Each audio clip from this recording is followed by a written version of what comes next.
And what happened in Nashville with the Covenant School shooting was 6 people were killed. 3 of them 9 years old by a gunman who had a weapon of war. No person should have access to an AR-15 as an individual. No one needs that type of weapon.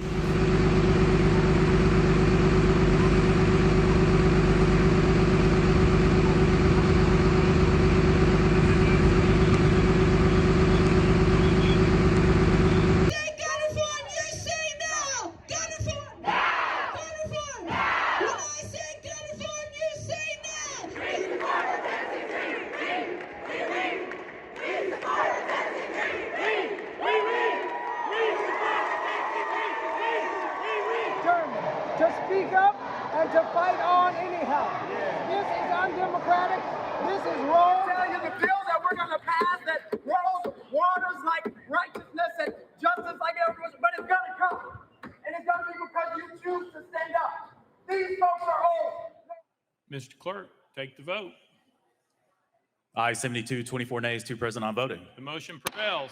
Mr. Clerk, play the video. Aye, 69, 26 nays. Having received the concurrence of 2/3 of the members to which the House is entitled in the Constitution of the State of Tennessee, House Resolution 63 is hereby adopted. Without objection, the motion next order, Mr. Clerk. Roll call. Roll call.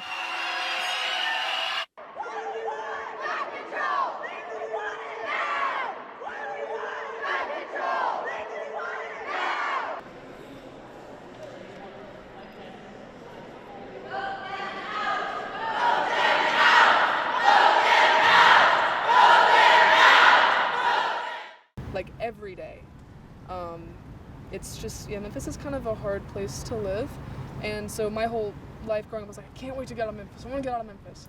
But now that I've done like this kind of activist work, I'm looking at like, this is why there's problems like this, because people leave in order to make a change, but really you need to stay and be sustainable and make a change, where the problem is, so. Can you explain your t-shirt? Of course. So obviously I want to get a shout out to the artist. I think it says Sam's Myth is the artist.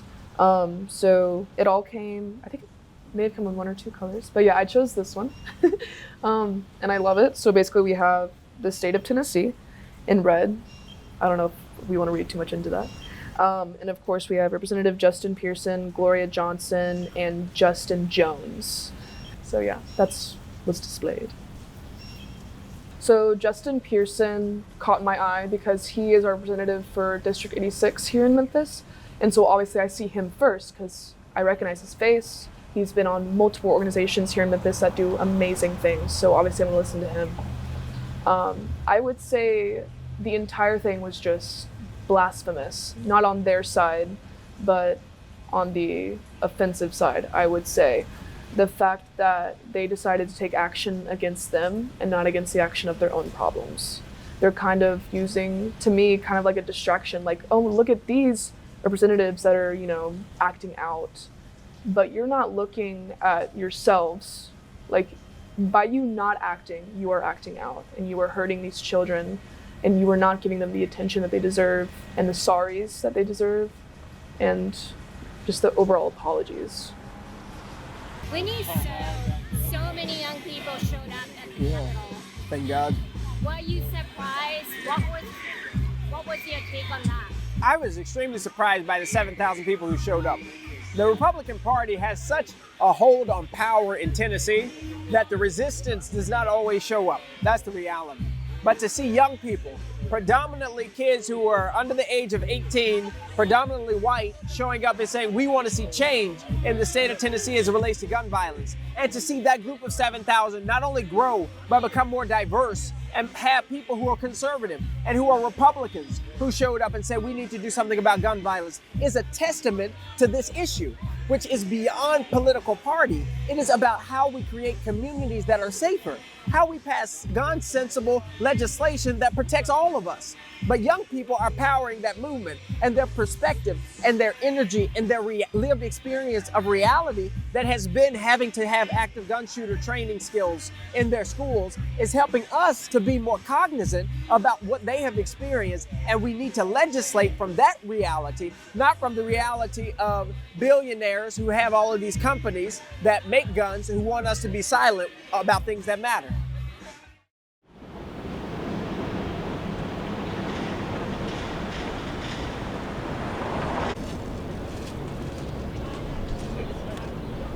So I would say the culture of guns, freedom, and individuality is still very present in our country.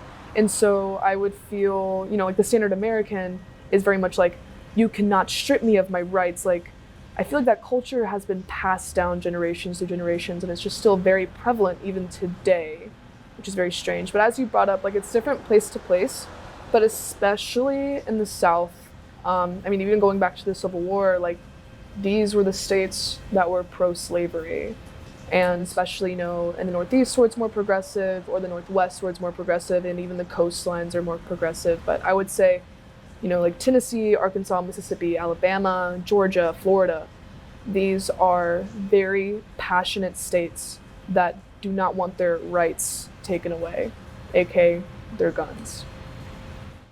So Tennessee, I could go on forever, has been moving backwards in the past few years when it comes to LGBTQ rights, HIV, AIDS funding. They took those away recently.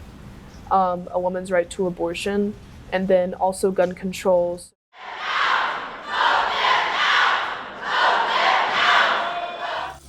Why did you take the microphone and call for gun control? In the United States of America, we typically have mass shootings nearly every single day. Thousands of people every year die from gun violence in the United States of America. And the leaders who are elected only offer thoughts and prayers. But when you're an elected official, you have the capacity and the ability to do more than just offer thoughts and prayers. You can legislate. You can do things that actually improve the quality of our lives. And so to have people do nothing in the face of another mass shooting, I view it as immoral. And at this point in time in my life, I'm an elected leader. I have the capacity to help create change. Being a representative in Tennessee for just a small district is very important, but I also feel like he does not have enough power to make as much of legislative difference from my small knowledge of government. I would push him to run for something bigger, where he can make a bigger legislative difference, and in that way cast more attention towards these issues of gun violence in cities like Memphis.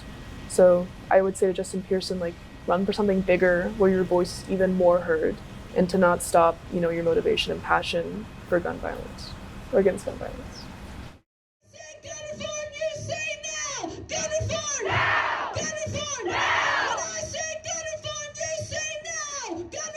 Young people lead movements. Without young people, most of the movements in American history would never have happened. Young people hold the moral consciousness of the communities together. Young people always advocate for justice, always are on the side of the future and doing what is best for the longer term. And there are a lot of people who want to keep things the same. And in this time in America's history, young people have experienced the most mass shootings. They have gone to schools and had to do mass shooting drills for the fearful day that a mass shooting happens at their schools. And so for them to be raising their voice, even though they cannot speak, should be a message for elected leaders and also for our country that things have to change. I would say just continue what you're doing, because you're right. People look at young adults like me or younger, especially when there's 8-year-olds in the Nashville Capitol with signs that are like, I don't want to text my mom I love you from under a desk, or like, is this my last day of school?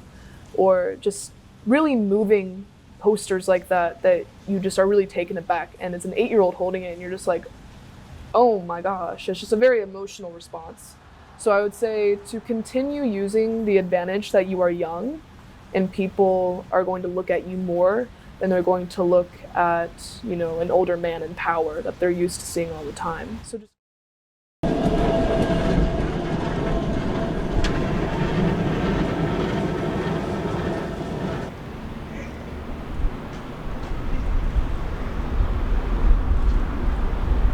There have been so many shootings because previous generations have failed to act to end gun violence, and they failed to act to end poverty. And because we've refused to address poverty, we are dealing with the heartache of gun violence in our communities. We have to have a moral consciousness as elected leaders, particularly at the state level and at the federal level, who are passing these restrictive laws that are preventing people from being able to do anything about gun manufacturers who are marketing to young people, who have been preventing us from doing anything about making sure that there's a higher age requirement for people to be able to get guns. We are suffering because past generations didn't take this issue seriously enough and weren't persistent enough.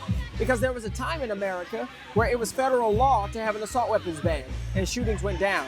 But that expired, and people did not have the moral courage to ensure that that law remained. We have to have the moral courage in this day and time for us to do something about the gun violence epidemic that we're experiencing, and we can do something about it. I would say a lot of it is accessibility. How are children under the age of 16 being able to get hands on these firearms? Not just like automatics even, which is horrifying. Because if they can get it at the store, they can get it from their parents, they can steal them. So I feel accessibility, there needs to be more security. It's a shame that those shootings keep happening, and it's weird because why would you want this to continue? But I would say a lot of people in power enable this.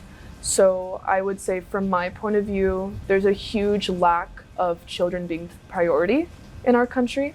So I'd say that's why it continues to happen, because people focus more on big business motives rather than children, who I believe are the priority and should be focused on the most. I would say another thing also going on with children being the priority is nobody prioritizes mental health as a whole.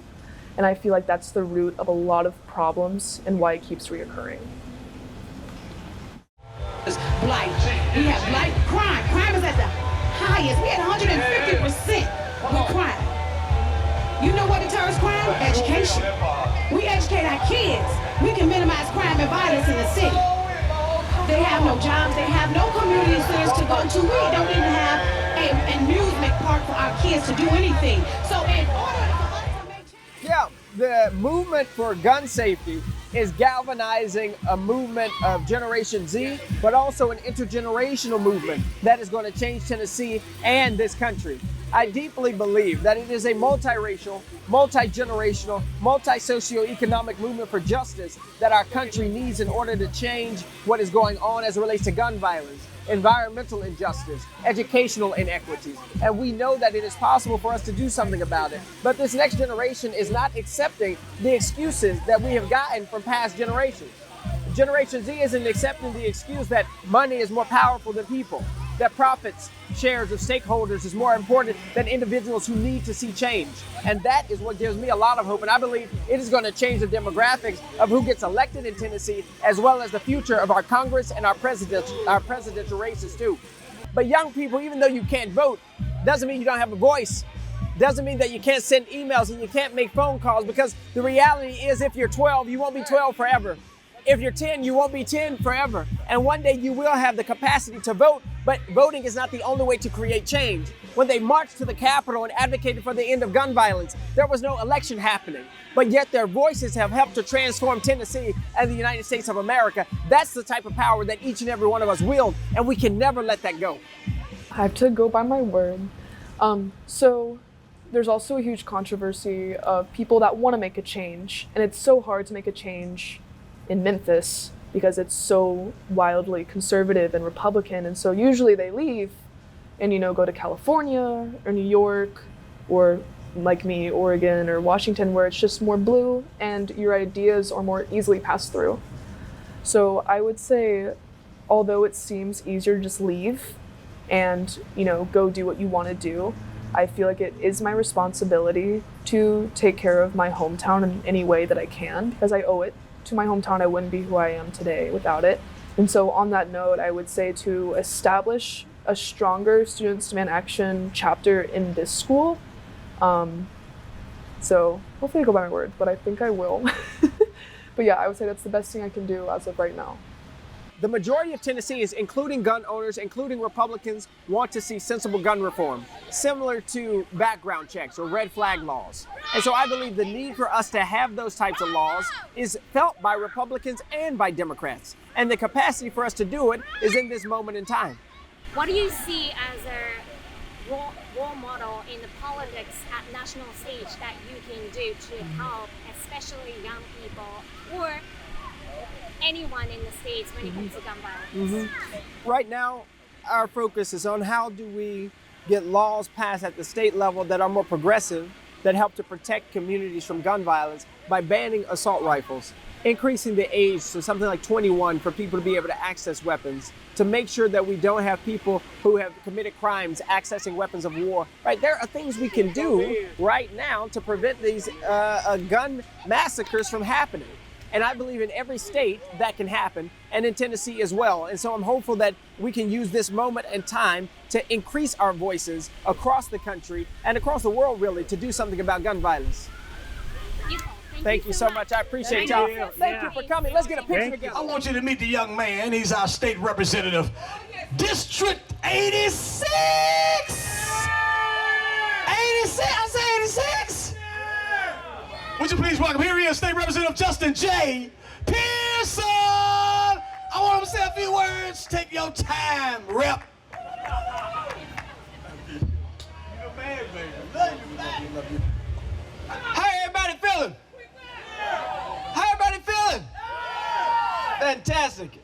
And the reality is we know this status quo has not always been to the benefit of us, particularly down here in 38109 and in Southwest Memphis. Look, the reality is since we've been in elected office serving in the state legislature, we've learned a whole lot of things and we've done a lot. We've written laws related to environmental justice, aging justice, to make sure seniors are able to age in their homes. We've worked to make sure that we got money and resources dedicated to the issues of poverty and education. And we have also learned a whole lot. We've learned that there are people in those positions who will wield their power against us. There are people who are in those positions who want to maintain white supremacy and patriarchy. NEWSDIG